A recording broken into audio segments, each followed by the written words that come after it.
Bienvenidos a todos al capítulo 11 sobre el tema, esto es red, esto es network, donde los temas básicamente son ya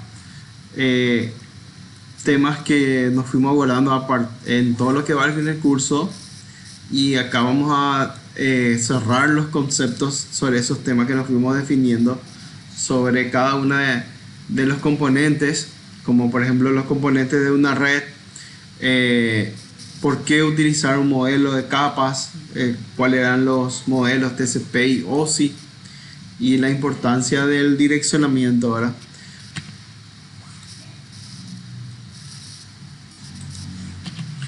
Bueno, básicamente empezamos nosotros hablando de la estructura de la red, que se tiene que tener un origen y un destino, y tiene que haber un canal para que se pueda comunicar, ¿verdad? El origen del mensaje, el destino del mensaje y el canal y los medios para poder lograrlo. La estructura básica de una red para poder enviar esos datos o información era interconectar dispositivos, y luego en capas superiores, como la capa 4 del modelo OSI, a la cual ustedes ya están familiarizados, se realiza el proceso de segmentación, donde se envían esos bloques denominados segmentos, que contienen el número del puerto que identifica el tipo de aplicación que utiliza el usuario, y eso se envía entrelazado, ¿verdad? Compartiendo el mismo ancho de banda que tienen los usuarios para salir hacia el destino, donde esto, una vez que van cruzando a través de los medios, se multiplexan para poder ser transmitidos. En el destino final se ensamblan en lo que era el dato segmento bloque original para ser entregado. En la estructura de la red tenemos a la parte física, que es el hardware, y la parte lógica, que es el software. Hablando también de los componentes de la red, una red de área local se compone de el dispositivo concentrador de red, más conocido como puente multipuerto de red, o con el nombre del conmutador o switch. Después tenemos también el dispositivo de enrutamiento, que se encarga de unir la red con otras redes, donde él desencapsula los datos e información, verifica el paquete en la tabla de enrutamiento y realiza el proceso de comparación para poder entregar el destino final. Entonces compara los paquetes con la tabla de enrutamiento para poder enviar al destino por sus interfaces saliendo hacia ese destino. Entonces la IP de destino es la que más utiliza para poder hacer esa comparación. Le llamamos router. Una vez que está ya identificado hacia dónde va a dirigir el paquete, entonces encapsula de nuevo para poder enviar por sus interfaces, y eso sale en forma física ahora hasta el otro destino. Donde se va en forma intermediaria, si hay routers, desencapsula el paquete hasta la capa 3, donde con su tabla de enrutamiento hace la comparación del paquete con el paquete cuya IP de destino es comparada con la tabla de enrutamiento, y puede con eso decidir hacia dónde enviar. Entonces él hace un proceso de selección de la mejor ruta para poder enviar el paquete hacia el destino. Bueno, ya finalmente, cuando llega a la red local, el router local recibe el paquete, compara y dirige a su interfaz de red local, ¿verdad? La cual es el destino un dispositivo final, ¿verdad? Era un dispositivo final el que originó el dato segmento, y un destino final también es el que recibe. Los dispositivos finales, ¿cuáles son su función dentro de la red? Estos permiten la interacción entre la red humana y la red de comunicaciones, donde la función es de originar los datos de información. Pueden ser de tipo cliente, de tipo servidor o cliente y servidor al mismo tiempo. Esos datos se van originando entonces desde ese dispositivo final y fluyen a través de la red hacia otros dispositivos finales. Luego tenemos al dispositivo intermediario, el concepto en el cual este dispositivo proporciona la conectividad y garantiza el flujo de los datos a través de la red para que podamos nosotros conmutar o enrutar los paquetes gracias a estos dispositivos. Entonces estos constituyen la interfaz que va a intercomunicar a varios dispositivos finales. Y los dispositivos finales son la interfaz humana con la red de datos de comunicación. Se lo denomina también host y pueden ser de tipo cliente o servidor dentro del proceso de comunicación y pueden ser el origen o el destino del mensaje. Bueno, los medios que utilizamos para poder enviar los paquetes, las tramas, son los canales por el cual se pueden transmitir los mensajes, ¿verdad? Y hay criterios para poder realizar la elección del tipo de medio adecuado para nuestra red. Entonces eso tiene que ver con la distancia en la cual el dispositivo tiene que transportar exitosamente la señal mediante el medio. Tiene que ver también el ambiente en el cual se va a instalar el medio y la cantidad de datos y la velocidad por la cual se tiene que transmitir. También el costo del medio y la instalación que nosotros tenemos que tener. El costo de la instalación.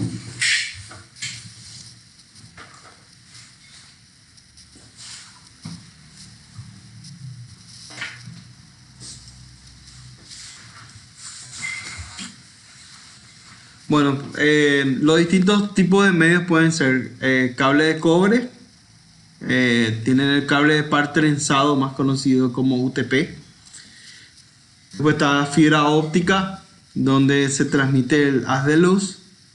Están los medios inalámbricos para usar mediante wireless las interconexiones, tanto de la tarjeta de red del dispositivo intermediario como la tarjeta de red del dispositivo final se intercomunican.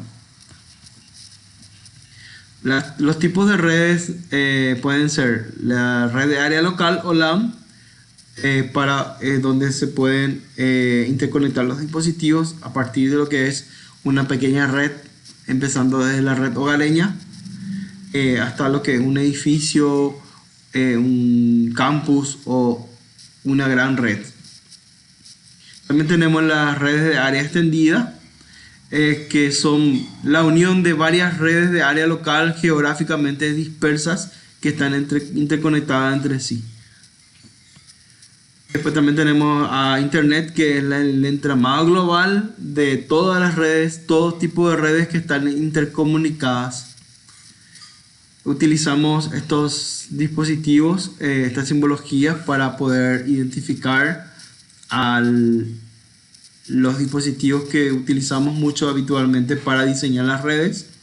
El primero es el router, para que cumple la función de desencapsular lo que recibe para poder hacer la comparación con la tabla de enrutamiento, para poder direccionar y enrutar el paquete y luego vuelve a encapsular para enviarlo.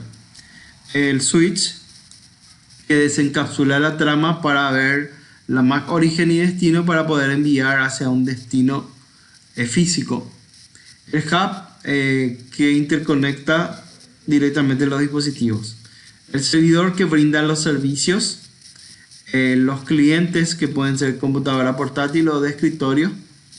El firewall, que lo que hace es el filtrado de los puertos literales que el usuario utiliza para permitir o denegar que ciertas aplicaciones se pueden ejecutar dentro de la red. Un teléfono IP, que me sirve para comunicarme usando la base internet para poder hacer las llamadas telefónicas. Los puntos de acceso inalámbrico y los dispositivos router inalámbricos lo que hacen es extender la red en forma inalámbrica. Una diferencia fundamental entre lo que es el access point o punto de acceso inalámbrico, que lo que hace es recibir la red como si fuera un switch o un hub y lo transmite en forma inalámbrica. Sin embargo, el router inalámbrico lo que hace es, aparte de poder recibir y retransmitir, puede enrutar el paquete. ¿Qué quiere decir? Que hace la misma función que un router de unir un rango de red y enrutarlo hacia otro rango de red. Tenemos también ya los medios para interconectar. Ahí tenemos la simbología de WAN, de LAN y inalámbrica. La importancia de los protocolos para poder facilitar las redes. El protocolo, como sabrán, es un conjunto de reglas, ¿verdad? Existen capa de contenido y capa de reglas y capa física. En la capa de contenido nosotros queremos ubicar un dato o información. En la capa de regla, para poder ubicar esa información, nos valemos de la suite de protocolos donde se utiliza un lenguaje común. Se hace una especie de turno para poder preguntar dónde ubicar esa información y se señala cuando se termina el mensaje. Y en forma física, en la capa física se transmiten esos mensajes en forma física. Los protocolos de red se utilizan para poder permitir la comunicación satisfactoria entre los dispositivos, y la suite de protocolos de redes describen los procesos para poder darle formato y estructura al mensaje. Hay un método también por el cual los dispositivos de redes tienen que compartir la información sobre las rutas con otras redes, y cómo o cuándo se van a enviar los mensajes de error o de sistema. También el inicio y la terminación de sesiones de transferencia de datos. Entonces, respetando lo que son la suite de protocolos y los estándares de la industria, el estándar es el proceso o protocolo que ha sido aprobado por la industria de redes y están ratificados por las organizaciones de los estándares de red. Los diferentes tipos de protocolos, como tienen acá en el ejemplo de esta diapositiva, pueden interactuar entre sí en un proceso normal de intercomunicación de un servidor web con cualquier cliente. Por ejemplo, este servidor web proporciona la base sobre la cual se va a ejecutar el protocolo de hipertexto. También permite que el protocolo TCP o el protocolo de control de transmisión pueda autenticar cada paquete que sea enviado en forma de segmentos desde origen hasta destino, para lograr una seguridad y el acuse de recibo de todos los datos que se van a transmitir. De la misma forma se utiliza el protocolo de internet para tener una IP origen y una IP destino, desde donde parten los datos y donde tiene que llegar, lógicamente, o cuando llega unos datos peticionando un servicio a este servidor web, él le responde a esos datos identificándose con el protocolo de internet. Por último, dentro de ese stack de protocolos está el protocolo Ethernet, que define cómo se van a interconectar físicamente los dispositivos para que pueda transmitirse los datos o información dentro de la red. Decimos que todos los protocolos son independientes de la tecnología. Por ejemplo, varios dispositivos pueden intercomunicarse mediante el mismo conjunto de protocolos. Esto se debe a que los protocolos especifican la funcionalidad de la red y no la tecnología subyacente que soporta la funcionalidad. Entonces, cualquier tecnología hoy día se puede interconectar gracias a lo que conocemos con el nombre de Internet, para formar parte de las conexiones de red y poder comunicarse a nivel de servicios de usuario. Las ventajas de poder utilizar el modelo de capas, y ya hablamos de los modelos TCP y OSI, son que ayuda al diseño de protocolos, promueve la competencia, permite que los cambios en una capa no afecten a las capas restantes y proporciona un lenguaje en común para que los dispositivos se puedan interconectar entre sí. Ahí tenemos el modelo TCP, que tiene 4 capas. La primera capa superior representa los datos para el usuario, que permite el control y la codificación del diálogo de las aplicaciones utilizadas por el usuario. La capa de transporte admite la comunicación entre los dispositivos de distintas redes mediante los segmentos, donde se identifican el tipo de aplicación que están utilizando los usuarios mediante el número de puertos que identifica cada aplicación en común. La capa de Internet proporciona la ruta. Mediante el enrutamiento se puede distinguir la mejor ruta a través de la red para poder entregar mejor el paquete en forma segura y rápidamente. La capa de acceso, que es la capa de acceso a la red en forma física, controla los dispositivos, ya sea hardware de los medios que la conforman y la forma en la cual se va a transmitir las señales a través de ese medio físico. En el proceso de comunicación, las capas entonces van interactuando. Cuando un usuario origina los datos de información, lo hace en la capa de aplicación y se va encapsulando de acuerdo a la encapsulación específica de cada medio.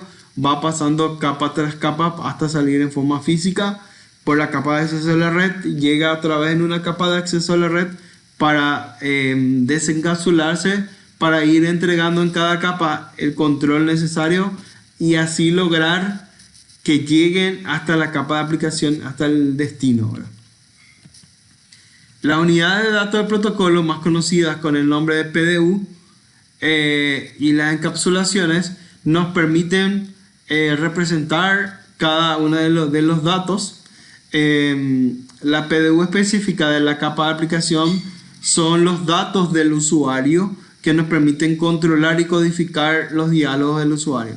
La PDU específica de la capa de transporte son los segmentos o el proceso de segmentación que admite la comunicación entre los distintos dispositivos de distintas redes, identificando las aplicaciones que el usuario utiliza para comunicarse, y con esto se generan los números de puertos TCP o UDP que definen a las aplicaciones que utiliza el usuario dentro de la capa de transporte, donde cada unidad de información de los datos que son divididos en pequeñas unidades se llama segmento, y cada segmento está dotado de los puertos TCP o los puertos UDP que permiten que las aplicaciones se comuniquen. También tenemos a la capa de Internet que determina entonces mediante su PDU. Su PDU específica es el protocolo de Internet o paquete, ¿verdad? Paquete IP, que determina la mejor ruta a través de la red para poder enviar los paquetes hacia el destino.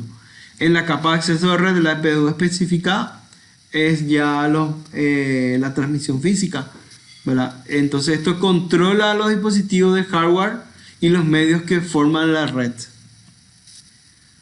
Para el acceso y envío y recepción de mensajes, la operación de protocolo de envío y recepción del mensaje permite que haya un origen donde en forma de término de encapsulación cada uno de los datos van transmitiéndose a través de las distintas capas.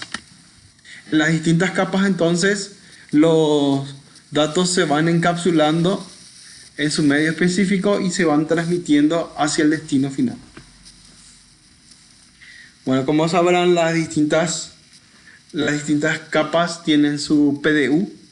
La PDU es la unidad útil de transmisión, ¿verdad? Y la PDU es específica de cada medio. Ya lo conocen, ¿verdad?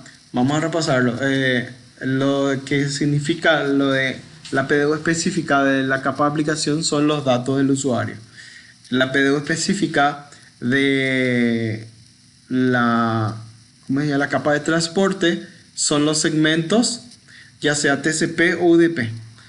La PDU específica de la capa de Internet es el paquete.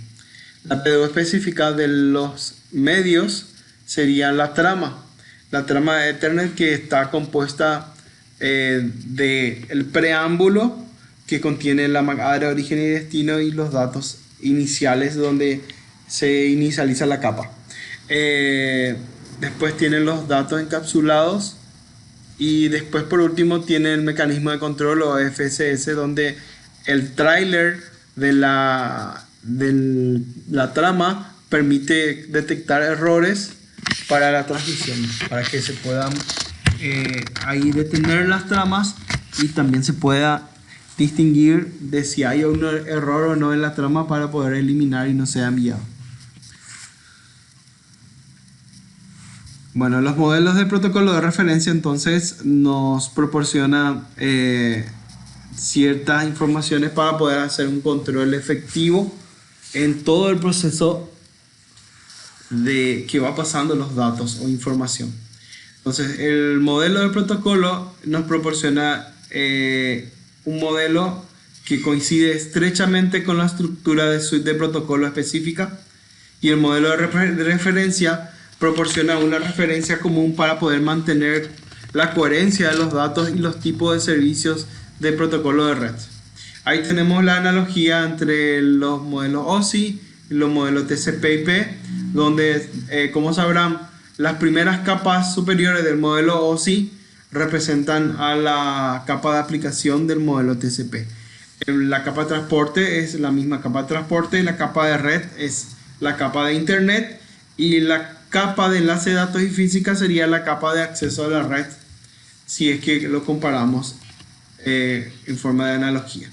Ahí está, esa sería la comparación de las capas superiores. Entonces, en las primeras tres capas superiores es siempre flujo de usuario.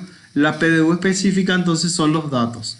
En la capa de transporte, para ambos modelos, la PDU específica es el segmento, y el segmento puede ser TCP o UDP. En la capa de enlace de datos y física sería el acceso a la red, y ahí es donde se controlan las tramas para su transmisión. Son entonces las semejanzas claves entre ambas capas. Entonces, ¿cómo se utiliza cada una de las etiquetas de los encabezados de la encapsulación para poder administrar el proceso de transmisión en las redes de datos en cualquiera de las capas? Empezando por la física, hablamos de los bits de sincronización y temporización. En la capa de enlace de datos hablamos del direccionamiento de origen y destino físico gracias a la MAC. En la capa de red hablamos del direccionamiento de red lógico de origen y destino gracias al IP o paquete del protocolo de internet.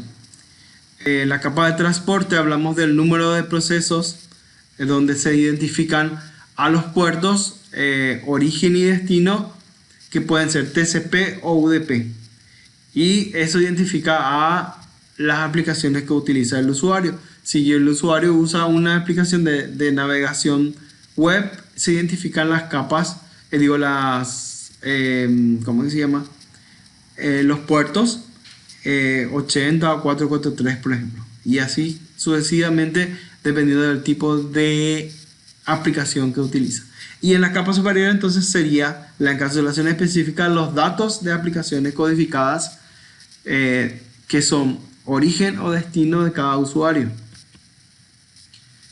Si tomamos por ejemplo el direccionamiento de MAC de Ethernet, la dirección de IP o los números de puertos TCP y UDP, podemos tener en cuenta que eso forma parte de la PDU o encabezado de la unidad de datos de protocolo que contienen los campos de direccionamiento de cada uno de los dispositivos.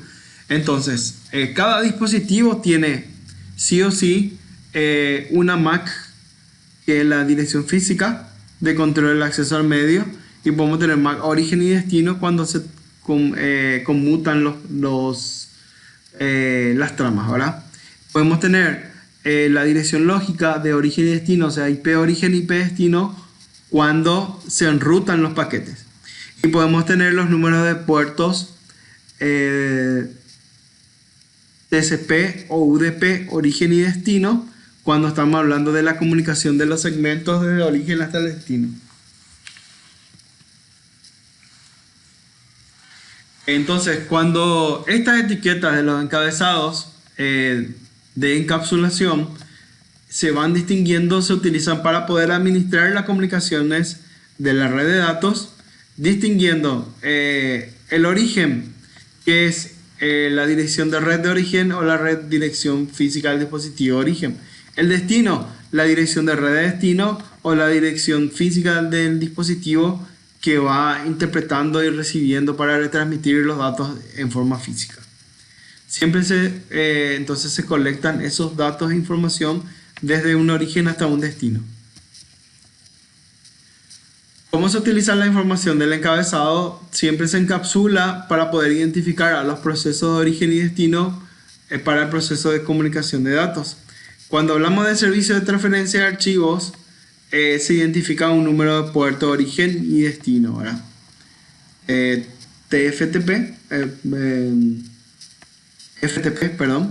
FTP tiene el número de puerto 20 y 21.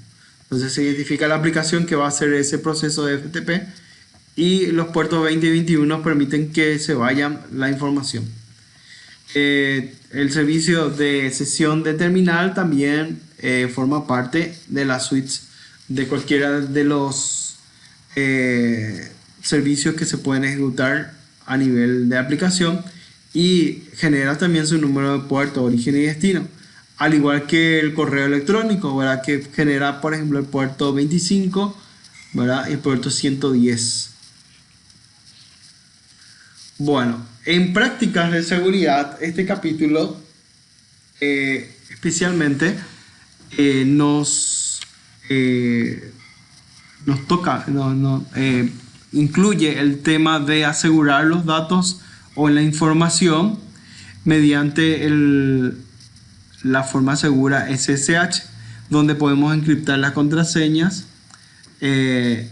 activando también el Save Password Encryption para acompañar a las contraseñas, pero esto sería para transmitir los usuarios que tenemos para autentificar las sesiones en forma segura y poder robustecer la seguridad de nuestro dispositivo. Podemos quitar la contraseña, podemos establecer una longitud mínima. Para encriptar la contraseña utilizamos el comando Save Password Encryption.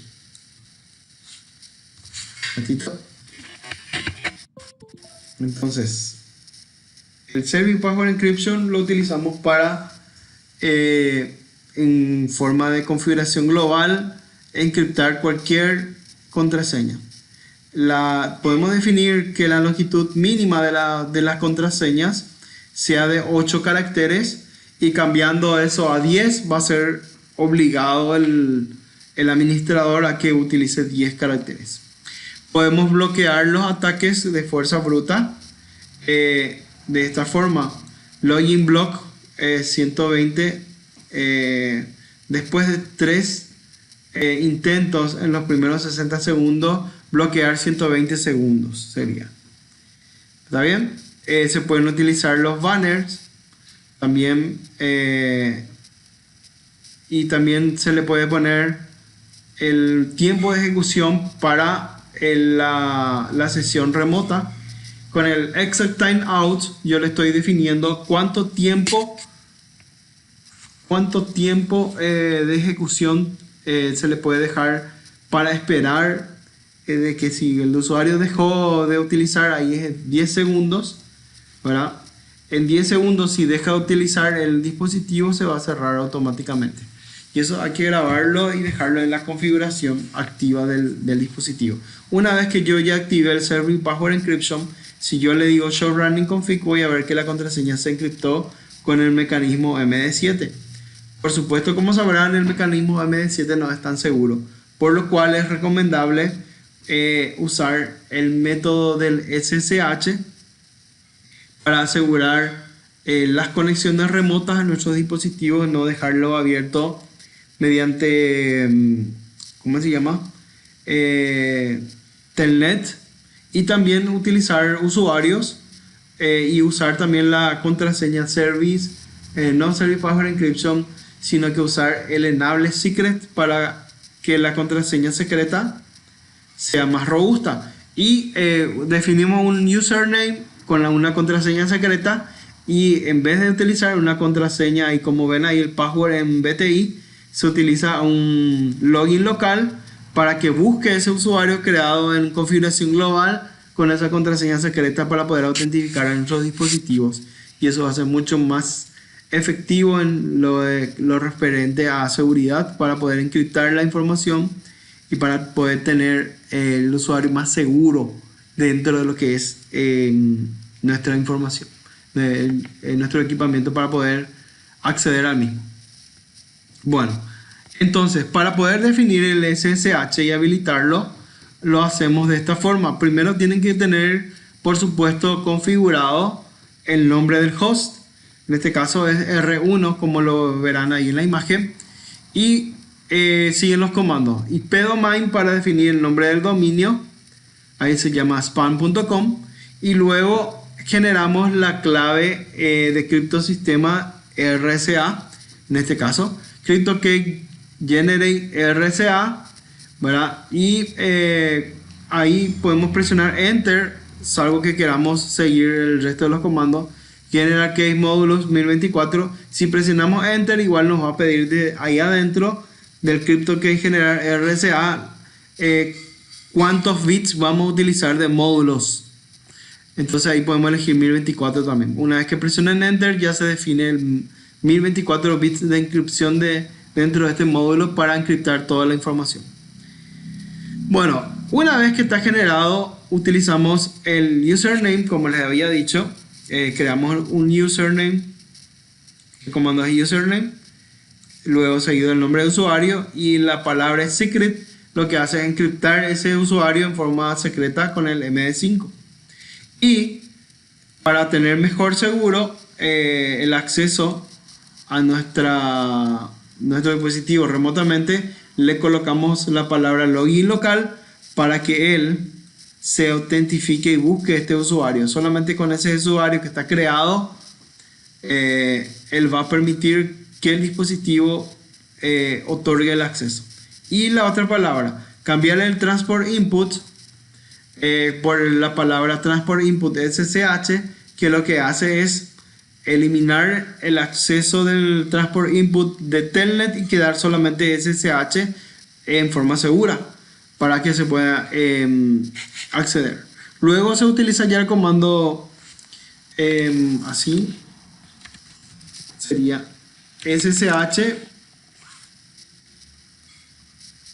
SSH-L minúscula, ¿verdad? El usuario y la dirección de IP a la cual queremos acceder. Por ejemplo, admin y la dirección de IP 192.168.10.1 para acceder remotamente ya al dispositivo. Entonces ahí yo le estoy pasando el usuario con el que yo me quiero autenticar, porque yo ya sé cuál es el usuario, y la contraseña. Bueno, entonces cuando el dispositivo se conecta, me pide la clave de usuario para poder, la clave de ese usuario que yo generé, en este caso username Bob, la clave secreta va a ser Cisco.